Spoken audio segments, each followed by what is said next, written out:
Astaghfirullahalazim, astaghfirullahalazim. Menyesal dalam hati dinyatakan dengan lisan. Al-itmaru alla ya'uda ilaihi abadan, tekad kuat untuk tidak kembali dalam perbuatan dosa.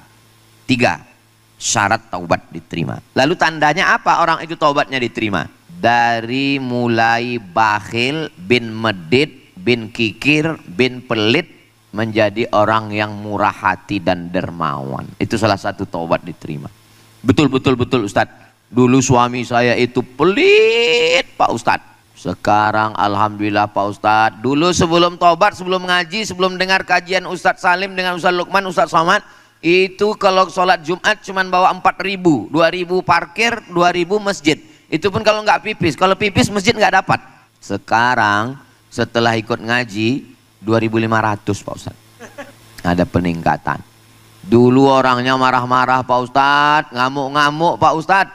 Tapi sekarang setelah ikut ngaji nggak ngamuk lagi. Dia nggak ngamuk, kenapa Bu? Udah stroke Pak Ustadz. Mudah-mudahan sembuh, sehat walafiat, amin. Jadi perubahan dari dalam diri, yang sebelumnya emosional menjadi stabil, yang sebelumnya malas nunda ibadah, sebelum azan sudah wudhu. Suami saya itu Pak Ustadz, dulu saya heran Pak Ustadz, kok cepat sekali dia wudhu asar, ternyata sholat zuhur Pak Ustadz. Tapi sekarang Pak Ustadz, belum azan sudah wudhu duluan. Pas saya tanya, kamu kok udah wudhu Mas? Rupanya jam baru lupa ngisi baterai karena salah waktu. Itu bukan. Jadi ada perubahan dalam diri, kita ukur diri kita sendiri. Mudah-mudahan kita termasuk yang ibadahnya diterima Allah Subhanahu wa taala. Amin ya rabbal alamin. Assalamualaikum warahmatullahi wabarakatuh. Anak raja menangkap balam, balam ditangkap untuk mertua. Dari bunyi sambutan salam memang kelihatannya lagi bulan tua. Apa kabar Bapak Ibu semua? Pripun kabare? Sae. Mudah-mudahan semuanya sehat walafiat, istiqomah iman dan Islam. Amin ya rabbal alamin. Tahun ini diberi judul Uang Sinawang. Saya mau nanya segan, masa profesor nanya? Yes. Tapi dari yang saya dengar tadi, mungkin agak-agaknya beginilah maknanya. Saya kan suka juga ngintip-ngintip IG Ustadz Salim ini. Saya lihat di airport Tokyo, saya lihat sudah sampai ke Jerman. Saya lihat lagi di Belanda. Dalam hati saya, enaknya jadi Ustadz Salim. Saya ke Singapura aja tertolak. Gitu ya. Saya nggak tahu perbuatan saya itu apa namanya. Sekarang baru tahu ternyata perbuatan itu namanya uang sinawang. Oh itu ternyata. Saya kalau ketemu sama Ustadz Lukman, diam-diam saya merhatikan beliau. Sepatunya bagus, cincinnya bagus, gelangnya bagus, jamnya bagus gitu. Mereka ini 10 tahun di bawah saya. Terus mereka viral itu sekitar umur 30-an. Saya di atas 40. Lalu kenapa saya enggak viral dari dulu ya? Terpikir juga di kepala saya. Lama pas ngelihat komen-komen di YouTube, di Instagram, di TikTok, baru saya paham jawabannya. Dibocorin sama Allah. Pas lagi baca komen, Ustadz jadikan aku yang kedua ya. Bayangkan kalau saya viral dulu. Nah itu. Jadi memang ya makamnya untuk Ustadz Salim ya memang begitu. Dia jurusan luar negeri gitu. Kalau untuk yang ke hutan, banyak lintah, itu memang kamu Somad. Memang dunia kamu tuh ya begitu gitu. Kalau Ustadz Lukman itu ya memang begitu. Jamaah Ustadz Lukman itu saya perhatikan muda-muda yang pakai skincare, glowing. Kalau Ustadz Somad memang ya 7 tahun ke bawah, 70 ke atas gitu. Gitu. Jadi yang paling indah hidup itu adalah jangan lihat kanan, jangan lihat kiri, Ya syukuri, kan ada lagunya itu, syukuri alpat adanya. Itu jadi yang paling indah itu adalah syukur bersama. Tapi karena memang kita selalu menjaga hati kita, walaupun ngintip-ngintip, ya duduk gini tetap nyaman. Nggak tahu mereka ya nyaman apa enggak. Tapi kalau saya terus terang saya nyaman duduk dengan Ustadz Salim, dengan Ustadz Lukman. Tapi saya belum pernah nanya mereka nyaman apa enggak mereka dengan saya. Tapi dengan beberapa kali pertemuan mereka belum ada komplain, itu berarti masih nyaman. Mudah-mudahan pertemuan kita ini bersama di Yogyakarta, bersama di Jannatul Firdaus. Amin ya rabbal alamin. 7 tahun 2018 sampai 2024 aku tak pernah mencarimu, kau pun tak pernah mencari aku. Panitia yang mempertemukan kita, Allah yang mempertemukan kita. Langkah, rezeki, pertemuan, maut, itu semuanya kuasa Allah subhanahu wa ta'ala. Kita bertemu dalam majelis yang baik, bersama orang baik, dalam waktu yang baik, di tempat yang baik. Mudah-mudahan kita selalu istiqomah dalam kebaikan insyaallah. Amin ya rabbal alamin. Bismillahirrahmanirrahim. Pertanyaan untuk ayahanda Ustadz Abdul Somad. Apalah salahnya kalau dibuat untuk kakanda begitu? Jaga juga perasaan saya, kenapa? Maaf dan mohon izin kepada Ustadz untuk bertanya. Bila mana suami sudah puluhan tahun penempatan dinas pekerjaan di luar pulau, dengan kondisi istri dan anak-anak tetap di rumah dengan pertimbangan pendidikan dan lingkungan sosial yang tetap. Maksudnya anak istri nggak bisa ikut pindah. Ini ujung-ujungnya kalau gini biasanya poligami nih. Jangan suuzon, belum berakhir. Jangan terlalu cepat ngambil kesimpulan. Wang sinawang. Beberapa tahun terakhir suami dan anak-anak mendapati bahwa istri menyimpang dari akidah akibat sering ditinggalkan Bang Toib tadi dan syariat Islam, seperti aktivitas klinik. Klinik ya, sama macam orang Medan bilang, mana kabelnya tadi? Kabel pak, iya samanya itu kontak juga kalau kau kena, kata dia. Klinik, foya dan aktivitas rentenir, riba. Kenapa terjebak rentenir? Karena keinginan yang menggoda, menggebu-gebu. Kenapa keinginan besar? Karena tiap hari scroll.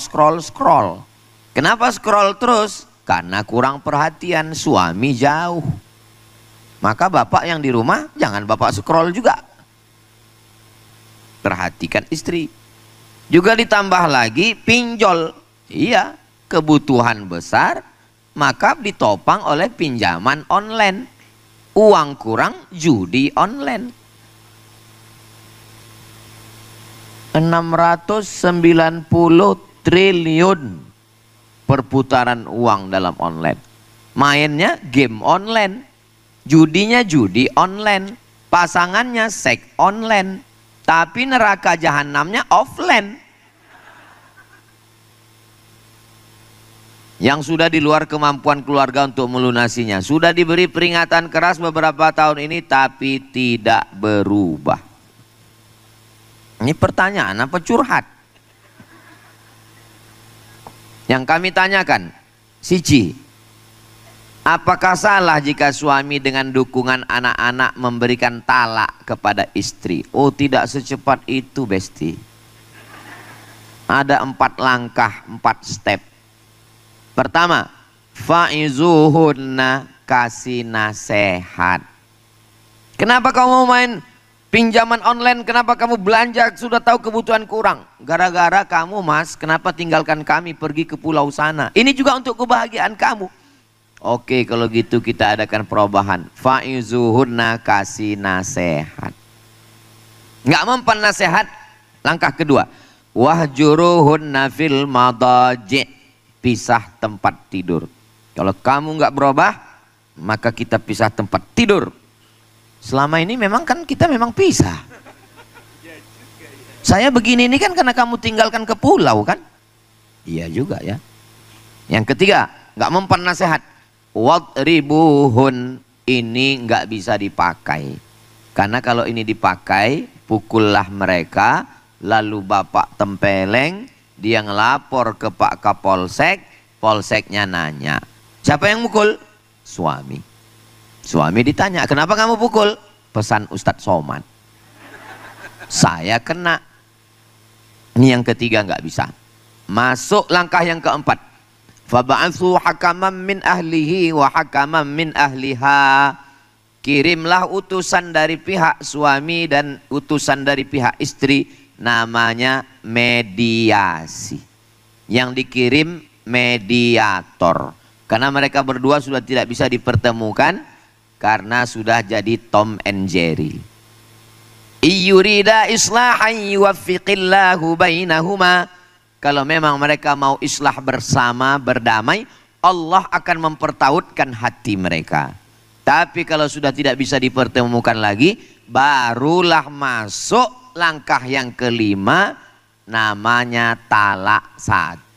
Masih ada iddah 3 bulan bisa rujuk. Dalam 3 bulan rujuk, nggak perlu pakai akad wali saksi, nggak perlu pakai mahar, nggak perlu bawa ke RT RW, nggak perlu. Makanya ketika jatuh talak, perempuan itu nggak keluar rumah, tetap di rumah, cuman beda kamar. Saya talak kamu, pas turun hujan, ya tinggal ketuk pintu, I'm coming my darling. Selama sebelum akad belum habis. Tapi kalau akad sudah habis, 3 bulan lewat, dia mau rujuk lagi, maka mesti ada rukun nikah, mempelai laki-laki, mempelai perempuan, 2 saksi yang adil, ada wali, ada mahar, ijab dan qabul. Ini namanya manten anyar stok lama. Jadi talak itu ada talak 1, ada talak 2, ada talak 3. Kalau sudah talak 3, nggak bisa kembali lagi sebelum istrinya nikah dengan laki-laki lain, baru bisa kembali lagi. Ancaman yang berat. Tapi kemarin Pak Ustadz ada katanya asal ngamuk dikit, kopi lambat datang langsung talak 100. Itu namanya talak metik. Kalau yang ini tadi manual, 1, 2, 3. Jadi jangan buru-buru. Kalau bahasa kampung saya, ojo ke susu. 2. Apakah salah jika anak-anak yang memang tahu keseharian ibunya memilih untuk dekat dengan ayahnya untuk menjaga akidah dan syariat Islam? Anak sebelum akil baligh, hak asuhnya adalah ibu. Hakim yang memutuskan. Setelah anak akil baligh, hakim nanya, sampean Arab melu sopo? Saya ini orang Sumatera apa orang Jawa ya? Kok baru sebentar dekat dengan Raja Jawa langsung nular begini? Kata anaknya, saya lebih nyaman dengan mbok. Tapi kalau perbuatannya selingkuh, minum khamar, murtad, judi, maka hakim klinik, maka hakim wajib menjatuhkan hak asuh kepada bapak untuk menjaga akidah anak. Nah, jadi ini keputusan anak, tapi juga keputusan hakim yang akan memutuskan demikian. Semoga Allah mengampuni keputusan anak-anak yang belum dewasa karena tidak mampu lagi menjaga ibunya. Menurut saya tidak ada kata terlambat. Ibunya mesti diselamatkan akidahnya dengan berbagai macam cara. Tidak ada hidayah tertutup. Innallaha yaqbalu taubatal abli qabla an yugharghir. Allah menerima taubat sebelum hamba itu ghargharah sakratul maut.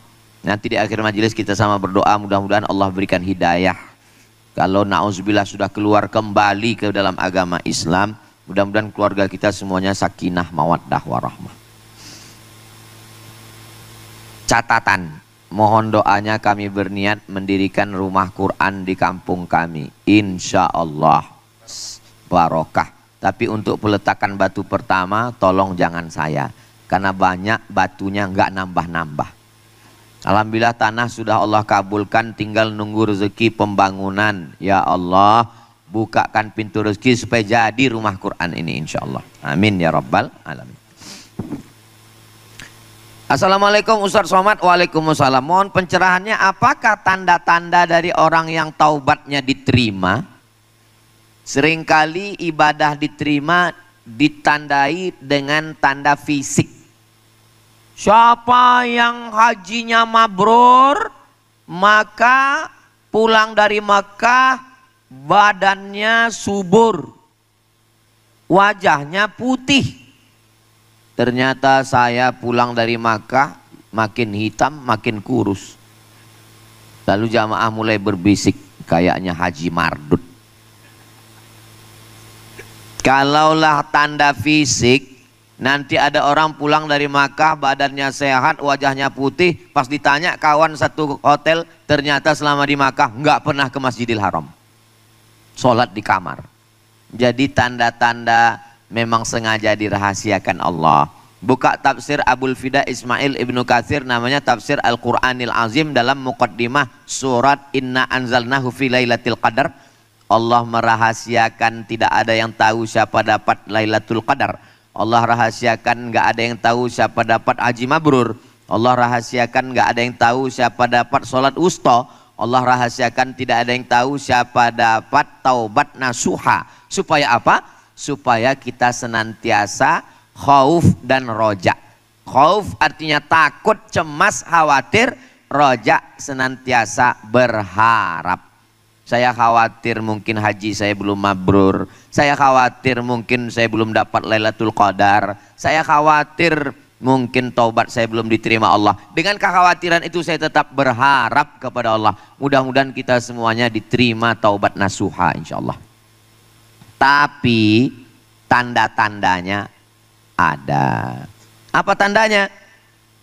An-nadamu fil qalbi, menyesal dalam hati. Ada rasa nyesal.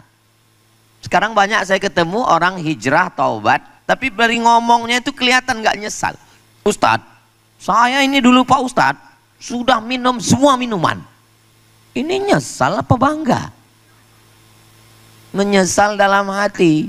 Setelah menyesal dalam hati, al-iqraru bil lisani, dinyatakan dengan lidah. Astaghfirullahalazim, astaghfirullahalazim, astaghfirullahalazim, astaghfirullahalazim, astaghfirullahalazim. Jadi kenapa dari tadi Ustadz Somad ini mikrofonnya megang tangan kanan? Ya jelas, karena cincin dan gelangnya di sini. Oh, gaya-gayaan sekarang ya. Ini tasbih untuk ngitung. Makanya kalau punya tasbih dipakai. Ini pulang umroh tasbih 100. 99 untuk jiran, kawan, sahabat, tetangga, tinggal 1 untuk mobil. Mobilnya masuk surga, yang punya melebur rokok. Na'udzubillah, Allahumma ajirna minan nar. Astaghfirullahalazim, astaghfirullahalazim. Menyesal dalam hati dinyatakan dengan lisan. Al-itmaru alla ya'uda ilaihi abadan, tekad kuat untuk tidak kembali dalam perbuatan dosa. 3. Syarat taubat diterima. Lalu tandanya apa orang itu taubatnya diterima? Dari mulai bakhil, bin medit, bin kikir, bin pelit, menjadi orang yang murah hati dan dermawan. Itu salah satu taubat diterima. Betul Ustadz. Dulu suami saya itu pelit Pak Ustadz.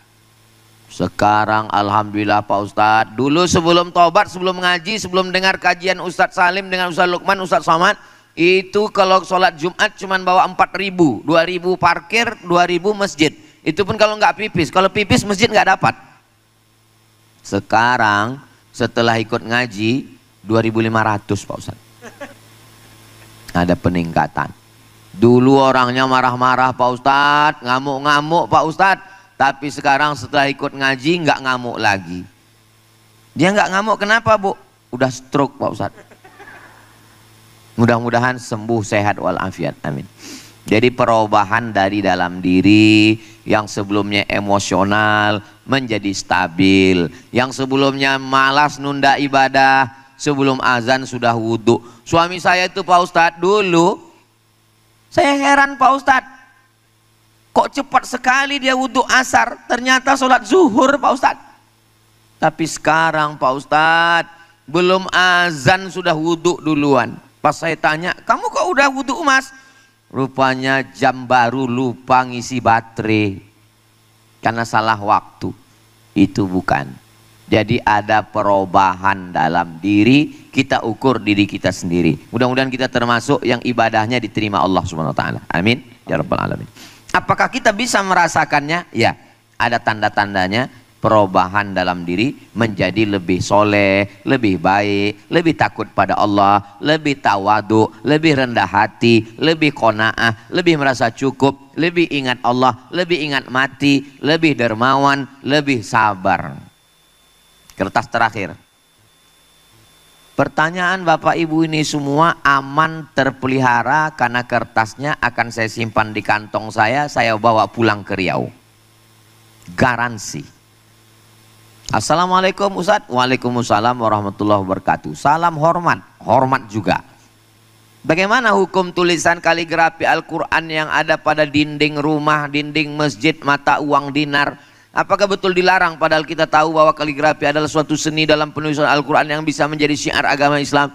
Kami membaca di salah satu artikel bahwa 4 imam mazhab sepakat melarang memasang kaligrafi yang berisi ayat Quran pada media apapun karena hal tersebut. Hampir habis napas saya, nggak pakai titik koma.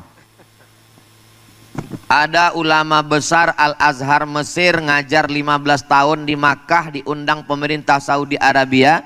Syekhul Mufassirin, gurunya, kiainya para ahli tafsir Al-Azhar, meninggal tahun 1998, namanya Syekh Muhammad Mutawalli Asy-Sya'rawi. Ketika itu beliau ditugaskan di Makkah sebagai dosen, dan saat itu keluar aturan raja untuk menutup semua kaligrafi yang ada di dinding Masjid Nabawi. Lalu Syekh Muhammad Mutawalli Asy-Sya'rawi mengajak tim yang mau ngapus ini berdiri di depan Masjid Nabawi, di dinding depan. Coba lihat kaligrafi yang cantik ini. Ya. Terus apa yang terpikir di benak kalian melihat kaligrafi ini? Masya Allah, tabarakallah, indah sekali. Ada kaligrafi diwani, ada diwani jali, ada riq'i, ada sulusi, ada kufi. Begitu indahnya. Ada orang yang suaranya bagus melantunkan Al-Quran dengan lagunya Bayati, Soba, Sika, Nahawan, Jiharka. Tapi ada orang suaranya kurang bagus, tapi tulisan kaligrafinya indah. Melihat kaligrafi mengingat Allah, melihat kaligrafi mensyukuri nikmat Allah, melihat kaligrafi membuat orang menjadi ingat Al-Quran, membaca ayat-ayat. Itulah alasan kenapa kaligrafi di dinding Masjid Nabawi tidak dicopot sampai sekarang. Kontribusi perjuangan Syekh Muhammad Mutawalli Asy-Sya'rawi bisa dibaca dalam buku kecil yang dicetak di Mesir. Judul bukunya Mudzakirat Syekh Muhammad Mutawalli Asy-Sya'rawi, catatan kenangan Syekh Muhammad Mutawalli Asy-Sya'rawi. Adapun yang mengatakan 4 mazhab melarang, tidak ada. 4 mazhab melarang tulisan kaligrafi. Ada seorang wali Allah namanya Imam Bishri Al-Hafi. Hafi artinya nggak pakai alas kaki. Kenapa dia tidak pakai alas kaki? Bishri Al-Hafi orangnya pemabuk, peminum khamar, mabuk terus. Suatu malam dia pulang. Saat dia pulang, hujan rintik-rintik, habis hujan lebat, tepi jalan ada air mengalir. Lalu dia lihat ada secari kertas tulisan Bismillahirrahmanirrahim. Lalu di tengah antara mabuk dan sadar dia ambil tulisan Bismillah itu, dia pulang ke rumah, dia tempel di dinding kamarnya. Setelah itu dia pun tertidur. Saat tertidur malam dia mendengar suara, wahai Bishri Al-Hafi, karena engkau sudah memuliakan namaku, maka aku muliakan engkau di antara hamba-hambaku. Sejak itu dia malu menginjakkan kakinya dengan alas kaki karena dia merasa tidak ada apa-apanya, dosa terlalu banyak. Maka digelar dia dengan nama Imam Bishri Al-Hafi. Hidupnya sebelum Imam Ahmad bin Hanbal, imam mazhab yang keempat. Imam Ahmad bin Hambal meninggal 241. Tapi jangan gara-gara kisah ini pulang nanti sendalnya hilang, tinggal semua. Kita tetap pakai sendal karena menjaga keselamatan kaki. Tapi yang diambil pelajaran adalah kalau di ruang tamu ibu ada tulisan kaligrafi. Saya pergi ke Malaysia, yang bawa saya itu parkir mobil. Begitu parkir, tulisan di dinding depan rumah, hadza min fadli rabbi liyabluwani aashkur am akfur. Mobilnya banyak, rumahnya megah mahal, tulisannya ini karunia Tuhanku untuk menguji aku, apakah aku bersyukur atau aku kufur. Setiap melihat kaligrafi itu, dia akan tahu bahwa ini punya Allah Subhanahu wa ta'ala. Masuk ke dalam rumah, saya lihat ada kaligrafi lagi, Rabbighfirli wali walidayya waliman dakhala baitiya mu'mina. Ampunkan aku dan kedua orang tuaku dan semua orang yang masuk ke dalam rumahku dalam keadaan beriman. Kalau kaligrafi yang dibuat di rumah, tamunya ingat Allah, tamunya dapat pelajaran. Tapi kalau yang dipajang di ruang tamu, gambar istri belum pakai jilbab, cantik juga bini kau ya, kata dia. Maka meletakkan kaligrafi bagus. Memang ada mazhab Maliki memfatwakan menulis kaligrafi di dinding masjid hukumnya makruh. Mazhab Maliki saja. Kenapa mazhab Maliki memakruhkan kaligrafi di dinding masjid? Karena mazhab Maliki kalau sholat matanya tidak melihat tempat sujud, tapi matanya melihat ke depan. Karena bunyi ayatnya, fawalli wajhaka syatral masjidil, hadapkan wajahmu ke Masjidil Haram. Kalau kita sholat wajah kita ngelihat tempat sujud. Mazhab Maliki kalau sholat wajahnya ke depan. Kalau di depan ada kaligrafi itu mengganggu kekhusyuan. Karena waktu ngeliat ke depan, oh wapi kaligrafi ke ya, sopo sing nulis iki. Itu sebabnya. Demikian, wallahu a'lam.